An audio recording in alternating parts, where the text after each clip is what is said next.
Hello guys, how are we doing? Welcome back to the Help with Harrz series where I review your gameplay in Modern Warfare 2 rank play.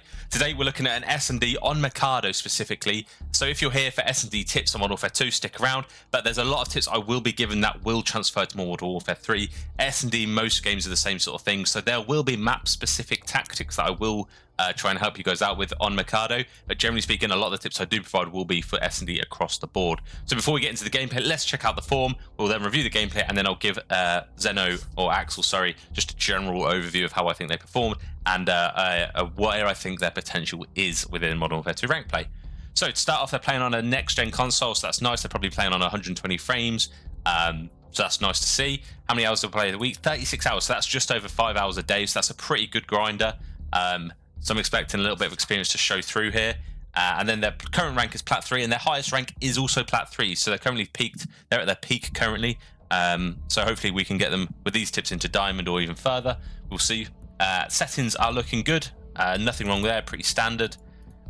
Happy with those. They're playing also with a Scuff Instinct Pro controller. So there may be jump shotting paddles perhaps. I'm interested to see what sort of movement they implement into the game or what they use the Scuff Instinct Pro for. So what would they like me to focus on is just failings in decision making, which is all S&D is at the end of the day. In your opinion, what do you struggle with when playing Modern Warfare 2 rank play? With S&D, I can have fears. I don't know if my strats will work, i.e. if they'll succeed or be perfectly countered and be killed off the break. And if I survive and get one kill, I'm in fear of how long my life will last. It seems higher elo players don't have such an extent of fear, and this confidence seems to buy them more kills and fewer deaths. I usually play aggressively in respawn mode, so S&D is a bit odd for me. So when I try and be conservative, I can be overly conservative, or alternatively, I can be too hasty. Perhaps I lack balance. Really, I just want you to identify my failings in approach compared to higher level elo players in S&D. I wanted to get into Crimson. My S&D is certainly one of my weakest game modes, but I do certainly have games where I pop off and get 12 plus kills, but it's only maybe 1 out of 7. Okay, so generally speaking, you seem to be a little bit unconfident with your S&D gameplay, which is fine. It's really one of the harder game modes to master.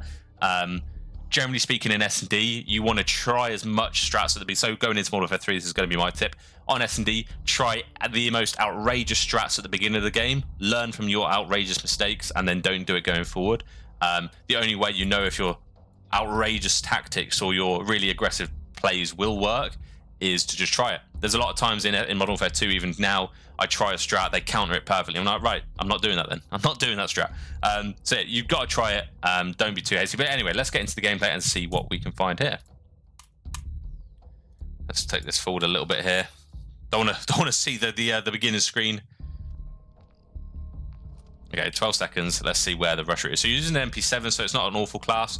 The pistol is an odd choice though, because if you want to get to this P2 hill or this A site faster, realistically you will need to have your knife out. So for example, if they did the exact same rush as you but bust through this door, they could be in this position in P2 way before you if they have a knife. So you could just die, be pushing through the door here.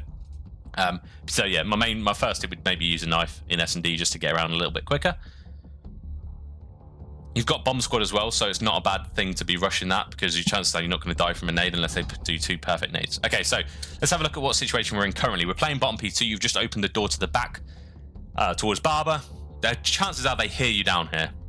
You've been doing a little bit, you're making a bit of noise. Your teammate seems to have died. I believe they're on the top awning, like up here perhaps, and they seem to have died up there. You've got another teammate watching the stairs, and you've got another one watching mid. So your flank's sort of covered unless they drop out the top windows here, which they might do. We know they're above you. I don't like this position. I've got to be honest with you. You've just heard the door shut as well. I've heard that a little bit in my audio here. They've just shut this door. Maybe, I don't know whether it was the top one or the side one, but that tells you there's someone around this side of the map, balcony or low balcony, somewhere around there. The reason I don't like this position in particular is because if they do, you've got no one watching your hedge, no one's hedge whatsoever. So if they do chal out the window to look into this bottom P2, you're going to die. Like, you're not watching that. And similarly, if they chow, let's say they're pushing through this door, where you're looking, let's say they're coming that way.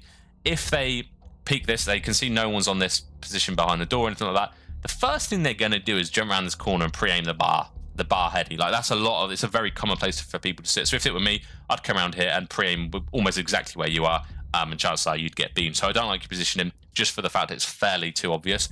I'd instead like you to sit maybe behind the door, watching across here, because you're hidden, and the only way you can die is from over here where you're expecting them to be. Okay, so the door is shut, which means they're sort of either balcony, this sort of area, generally speaking. And there's one thing I don't like, which you are doing. I mean, you're doing it fine up to here, so you're not aiming in. So right now, where in your head, logically, where can you die from? Here. I know you in your head, you're probably thinking, all right, my teammates got that covered. But realistically, S&D is all about probabilities and enhancing your chance of winning gunfights, if any occur. And also reading players. I mean, that's they're the two biggest things, and they sort of come hand in hand. So in any sort of S&D situation, you want to be making sure you are upping the probability of you not dying and getting kills wherever you are. So in this certain situation, the only way they'd kill you through this door or from this door direction is if they wallbang it, in which case you're dead anyway, or they bust through it, in which case the door slams on your face and they don't know you're here. The only place they can really kill you from in this situation, and where it'd be a decent gunfight, is where this guy's exactly challenging me. And I paused this perfectly. There's a lot of not ADSing going on here. I'd like to see you ADSing more, ready for a gunfight in places where you think they're most likely to be coming from. So in this case, you would be pre-aiming here. Chances are you probably would have died already. I don't know, it's hard to say. But yeah, generally speaking, you should have been pre-aiming there. So yeah. All right, let's see what happens then. Do we lose the round? Yeah. Oh, you won the round. Your teammate clutched up. You got 3 kills. Love to see that.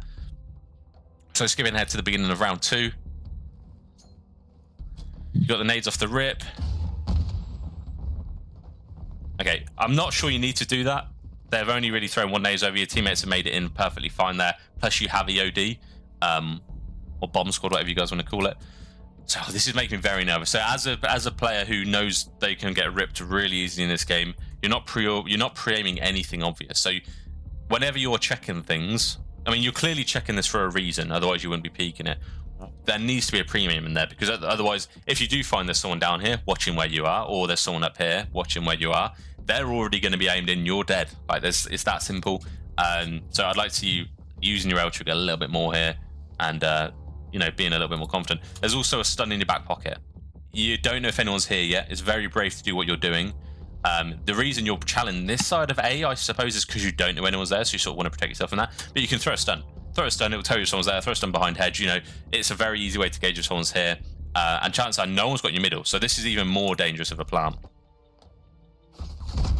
Yeah, so in that situation, which is exactly what I pretty much do when I'm playing with the bomb site, is you can actually stretch plant it. So the only place they can kill you from is hedges. So what I'd have done, stun hedge, trust the teammates are sort of looking over there. And if you go towards this side of the bomb, like where my cursor is, and slowly edge towards this corner, you'll be able to plant it so that you can't be seen from the tunnel. And you can only really be seen from over here. So it's about here, this, like towards this dirt patch. If you stray from that dirt patch to the bomb, there's a point in which you can plant the bomb at the furthest possible way. And the only way you can die is from banana or the flank. But your teammates got the flank, and chances are they're looking over anyway. So yeah, this is not a good idea. Never plant for mid, especially when you don't have control of it.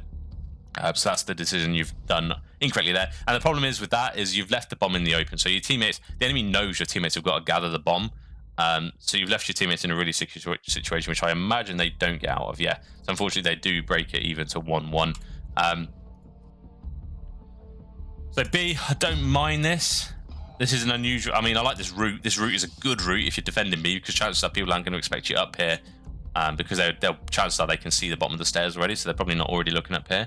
But looking at your teammates, there's not too much emphasis towards A. It's good. You've reacted. Your teammate has died at A, and you are, you know, trying to flank, get in there, and you're popping deady. So this is good. This all looks absolutely fine. I'd maybe question the B push initially anyway. And I'd probably throw a nade over at A. So right here, they sort of know they've killed 2 people at A, and they're not really sensing any sort of pressure. So chances are they're going to get bombed down. You've got a grenade. You've got a frag grenade, not a Sentex, which means you can launch a grenade over towards A. 1, it will maybe kill them. If they're on the bomb, it might kill them. And 2, it will just let them know there's pressure coming their way. And what that will do is mean that you know, they're more likely to play a little bit passive and run the clock down. But nice, this is nice. You chowed this. I think you pre-aimed this. Yeah, good pre-aim, decent shots, good use of movement, good drop shot. And straight away you tried to play your life, which is, yeah, that's rough. I'm going to say again, if you perhaps had a knife there, you'd have been able to switch out to your knife and maybe get the bomb, maybe get into Barber before dying. But who really knows? So yeah, your teammate unfortunately does die, making it a 1 versus 2. Yeah, 2 versus, well, 1-2 in the scoreboard. Let's see what we do on the second offense. Again, I haven't seen you use the pistol. The only maps I'd use a pistol on, maybe Embassy, and then because of the ladders, and then Sniper. Okay, sorry, that's fine. I like this push. What you do not have here is information. You have no idea if any one of them has run down the tunnel. You have no idea if there's anyone watching you there. I mean, you did get through, so I think you got quite lucky that no one was watching this, but you have a stun, you have a nade, you can do anything to just get information whether or not they are there. So your teammate's has got the bomb, hopefully you can get bomb down. And there's a lot of pressure here towards the hedge. Nice, you stunned it, that's perfect, that's what I wanted to see. You've also naded mid, which means that they're pressured to push back a little bit.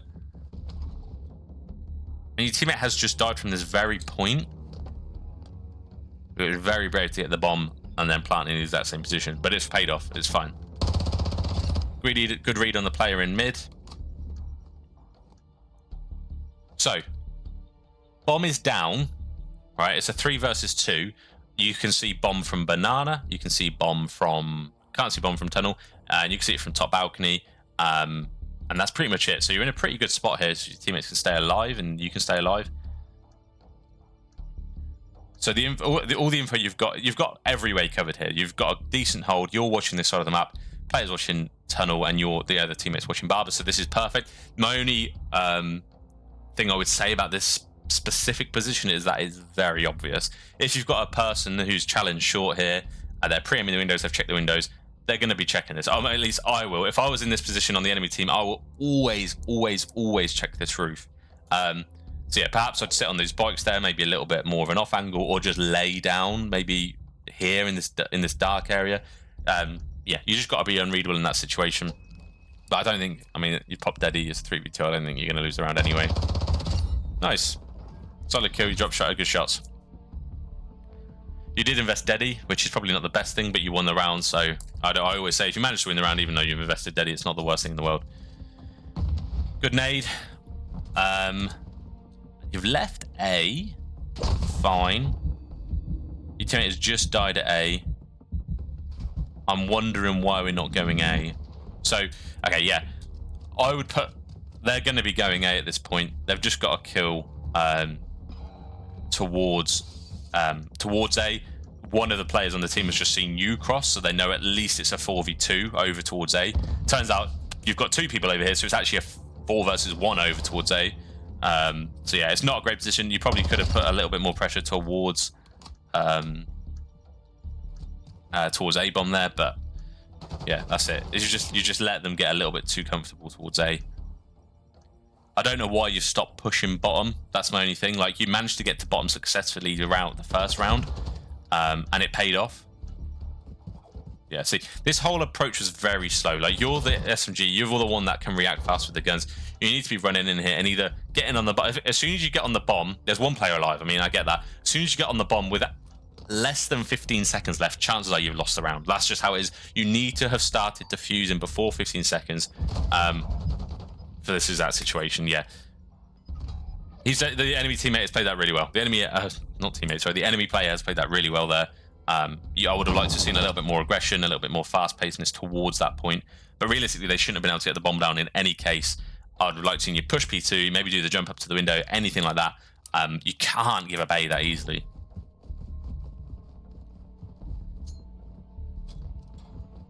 Again, I don't mind the strat. See, you managed to tank it. You've learned from that first couple of rounds is there's only really one nade that comes over. Again, using the stun, which just told you that somebody's there. I like this, a little bit of check-in. Very slow mind. It's very slow. If I want to see a little bit faster, you want to be checking it. Like, you either want to shoulder it or snake it or something like that. You don't really want to be stood here in the open because this is a very, very easy spot for someone to beam. If anyone chows you here, or you know, short or long, they're going to be pre-aiming one of these windows, and if you're just sat here stood still, you're going to die. So be a little bit more aggressive, move a little bit more. And what I would tend to do is, you've noticed it's clear, no one's tried it for a while, I'll try and get bummed down. That's what I do next. You have got someone beneath you though, your teammates just let you know. You stood very open here, yeah. So there's not a lot happening. I'm not sure what's going on in your mind at this certain situation, but there's not a lot happening. I don't think you're sure of what play you need to make, and you're not being influential whatsoever. Your teammate's shooting beneath you. You can see what way his arrow is pointing. There's no reason for you to look over the teammate in this situation. And you're very slow. Like there's nothing, like it's like your left stick sort of got a... Yeah, so you've been shot there. I'm not surprised. There's no sort of urgency to anything that's happening. So if you wanted to know what I would have done in that situation is you've sort of, someone's beneath you from the ping. You've cleared the site. I'd have just probably either sort of tried to get bomb down or chow the guy beneath. Like that's what I'd have done. And especially I wouldn't have not have sat up here just because what's happening here is that I think you're waiting for information, but you're not actually out there looking for it. You sort of know they can't come up your stairs. Your teammates sort of got that covered. They can't really come in your back door. The chance of that happening is really slim. I mean, they could do, but you sort of got to put yourself in the best situation, and you're just stood right next to a window here really slowly. It's not the best play. So you lose it. Right, so let's see what we do here on defense, sorry. So using the attack this time, so you're changing it up a bit, which I sort of get because you haven't really won a lot of defenses. Okay, so this worries me instantly. So they have gone to A nearly every single time here. So again, as I say, this is about probabilities. So chances are, if a team has productively attacked A successfully numerous times, they're probably going to try it again. So what you have here is 2 players having B defense, because realistically this is the first line of defense and this guy can see they crossed a bomb. You've then got a guy back here, middle, who's really not that influential, realistically, because don't forget the probability is they're going A. So your assumption here should be that they're going A. That should be the only assumption here. And even more so, like the maximum people I'd send to be, even if you've got a hint of an idea that they're going to be, is 1. Like he can be the first line of defense. If they go B, trust he gets 1 and then move on. You've also then used a nade to someone who I don't think is influential in the game, who it doesn't even attack here. So yeah, this is a very sticky situation. You've got no one at B. There's no there's no pressure. If this were me, I'd already be pushed to A and I'd probably have shot you in the side here. But yeah, considering they've pushed A every single time and it's almost paid off, I'd have expected a little bit more pressure. So it's a 4v2, so you probably win this anyway. Probably win this anyway. Yeah, that's rough. There's no counter in that. But I presume you win the round. Maybe not. 4-2. What's the score after this? 5-2. Okay, so you do end up losing the round. So I'm not sure that's necessarily because of you. But you had no intel. Like, you didn't cut off the map whatsoever. You had no idea where they were, pretty much. You thought they were at A, so you decided to flank, but you really had no intel whatsoever. So yeah, in any case, I'd have liked to see a little bit more pressure towards A. Good nades from the team. Sniper glint, terrifying. I don't mind the fact that you backed away from that. That's a nice plus in my books. Okay, you know there's a guy mid, but you're getting it down anyway. You know you can't die from the left because the teammate's there. Yeah, this is a good solid... Nice, you got bomb down, that's perfect. You don't get bombed down instantly there. There's a chance that your team, the enemy team, can sort of kill one by one, but because you've got bombed down, they're sort of pressured to approach and defuse as soon as possible. So yeah, nice strat. I like this jump up here. It's a nice position. It's really unexpected. You can see over towards the yellow van. You can see tunnel, and chances are they're not going to be pre-aiming this. Good win. I'm hoping we go A here. But the fact you're looking this way, maybe. Okay, your teammates have gone A. One of your team has gone A. You've got 2 people, 1 person watching mid, you, and then another guy. Yeah. I can tell it's in a 4-man, I assume. So I'd expect your strategy to be a little better. Playing your life here, but you're walking into no man's land right now. Like, you have no idea where they are here. This is very dangerous territory, and you're walking around like you can guarantee no one's here. So there's no pre-aiming whatsoever. You don't know if they're on Godheady. You're not checking that whatsoever. They could be on your left. You have no idea. You do get sniped at from top RV. So yeah, I don't mind this pre-aim. Yeah, he stunned you. That's a good play from him. Your shots weren't great. That's my only thing I would say to that. But I think that's because you weren't moving your left stick. Let me have a look. So yeah, when you laid down, I'm not sure you were moving your left stick. What happens if you're not moving your left stick while you're shooting is that you just don't get aim assist, which is why your aim probably was a little bit hey. But so yeah, make sure you're always moving your left stick when you're trying to shoot at someone, otherwise you simply won't get aim assist. And also, in that situation there, if they push to the left of RV, you'd probably see his shadow before him, so you'd have a little bit more notice. So my default would be to look at the right, but yeah, the general push was a little bit silly. You had no idea where people were. I'd have probably backed up a little bit because realistically they have to get to the bomb. There's no reason we need to aggress so much, especially where, you know, we don't really have too much intel. Okay, so skipping ahead a little bit, we bring it back to a 4-5 situation. And you got bomb. Let's see if we can get this down.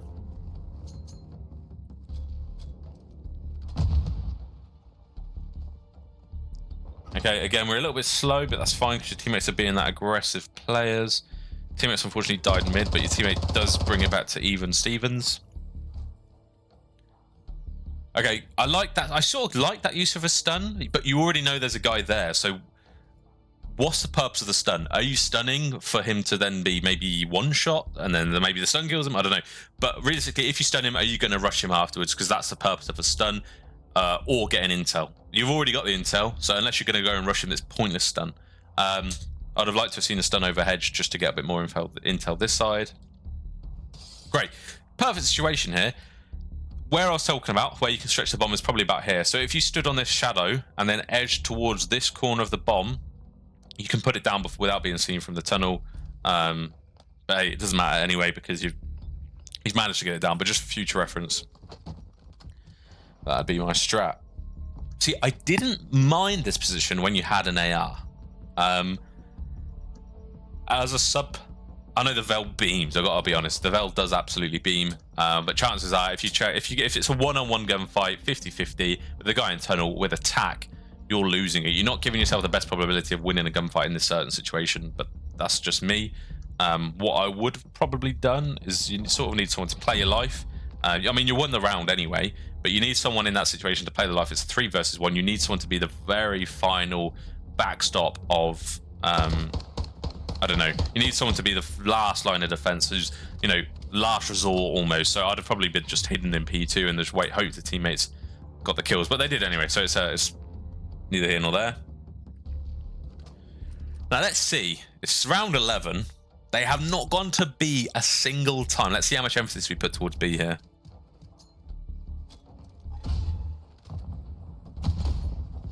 Okay. Okay. We didn't put much emphasis to B, but we've got 3 people holding mid here, and 1 person on A. You're giving up A every single time. I have no idea why the subs on this. Why is he going there? Yeah.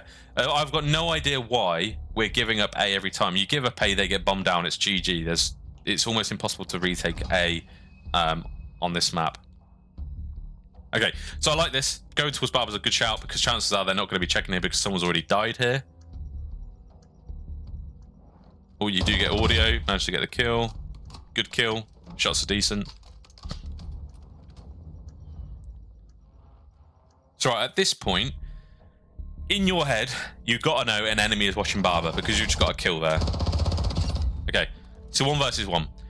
For all the enemy team member knows, it's not team member, enemy player knows, is that there was maybe someone Barber, maybe someone alley or tunnel, and the death cam your player you've just got killed, the player you just killed would have seen you edge towards Barber as well. So in your head, the probability of them watching this side where you're going is almost slim. They're going to be in a position in which they can see Barber and alley. So my bet, if I was a better man, they'd probably be top P2. Top P2 or back alley, something like that. Yeah, you got to check it. As I say, 15 seconds. Yeah, you sort of got to know. You've got to guess where they're coming from and just chance it. Yeah, exactly. So that's rough. You did get the kill. Your gunshots are fine, but again, you probably could have read where he was a little bit better there. Okay, So let's start this again and go through some pros and cons of what I think you can improve on in S&D. So generally speaking, what is good about your gameplay? Your willingness to get aggressive, your rush to P2 on this round at least was really good. It made them, a bit unsure of whether or not they could plant or not. And then you're also going to get bomb down. You're getting the bomb, you're getting it down. You're willing to give your life to get the bomb down. Arguably, your positioning when getting the bomb down could have been improved. But yeah, the fact that you're willing to get the bomb and put it down is a plus in my books. Your shots are also very good. Any gunfights which were a little bit like unsure of whether or not you'd win it, you won it. Especially with the MP7 in that last round, you won 3 gunfights. I mean, one of them was weak anyway, but there was 2 gunfights and that were 50-50 gunfights almost, and you won both of them. So your shots are good, your drop shotting's good. Yeah, you clearly can shoot straight. And then your centering's good. Your centering's good. I know you're not aiming in when you should be, but your centering is decent. Like your centering, you sort of know where people are going to be coming from. So I like that. So going into what could be improved upon, other than I'm going to basically just summarize what I've said, is that they went, in this game specifically, they went to A every time on offense. There was not one time they went to B. The one round, I don't know whether it's because you lost this round or you're not sure what to do when you get to this situation here, but this is good. If you'd have done this going into the next rounds on defense, you'd have probably won more of the defense rounds. It's the fact that you didn't have this aggression towards P2 which lost you those rounds. Yes, you probably could have had a better setup in this area, granted. But it's learning. You're learning. You want to be pushing this. So yeah, as all I'm saying is they went A every single time they were on offense. I mean, you won this round actually. Your teammate clutched up here. Yeah, they went A every single time on offense, and every time that you were on defense, you decided to not push A. You managed to get to P2 for free here, so why not try it again? So that's the only gripe I'd say. You probably would have won a couple more defenses if you'd have just been a bit more aggressive towards A. I know you were aggressive towards B, we were aggressive down mid, but we weren't aggressive towards A, and that's probably what lost you most of the rounds. So that's a big no-no in my book. You're also not aiming. There's a lot of times where you're wandering around the map, you're traversing the map, your centering's fine, but you're not ADS'd. You always want to be ADS'd. If you're centering someone there and you're peeking somewhere, chances are you believe they might be a possibility of them being there. So why not just left trigger it? Pull in the left trigger if you think they're this is a perfect example of it. You're sort of peeking it because you think they're going to be there. You're centering where you think they're going to be. Why not just left trigger it? You're giving them more chance of winning a gunfight because you're not pulled ADS. You've done it there, fine. This actual clip brings me perfectly into my next thing I want to say is just your positioning. So your positioning does not offer you the best chances of winning a gunfight or not dying. Oftentimes you're sat in a position which leaves you open to many, many areas. You have a stun there as well, which I'm going to get into. But your chances, you've got to, in any situation you're in, you've got to think of the best possible outcome and the worst possible outcome in that situation. You're probably a smart guy. Have a think about what the probabilities are in each situation you're in, and go with it. Obviously, you planted a bomb for mid there when you had no control of mid, so chances are that's where the team were, and therefore you just got shot from there. So it's those sort of things, as well as later on in the video, you see you're just sat up here wandering around top P2. You just get beamed through a window. Like, your position is not great. You've got to make sure you're covered from all areas where possible, and give yourself the best probability of winning and not dying. Second thing I want to say, which I did just briefly mention, is the use of tax. You did do it more. I've got to give it to you. You did do it more towards the later rounds, but there were some situations in which you could have used your utility better. You want to, in S&D, your frags are your frags and stuns are information gatherers, essentially. Other than on this map where you do launch it at the beginning of the round, just to stop their push towards a certain bomb site, they are your general. Where are they not? That's what you've got to find out with just tax and frags, and that's not what I didn't see enough of, in my opinion. And then finally, pistol and S&D. I'm not sure the pistol's the best idea. There might be a reason why you have it. Maybe you don't like the knife glitch, which I get 100%. If that's your reason, fine. But yeah, generally that's what it is. So, potential rank. Where do I think you can be? Your shots are very good. I can see in your game, in your form, you said you succeed in the respawn modes. I can see why your gunny is straight. You can shoot straight. You can get your kills.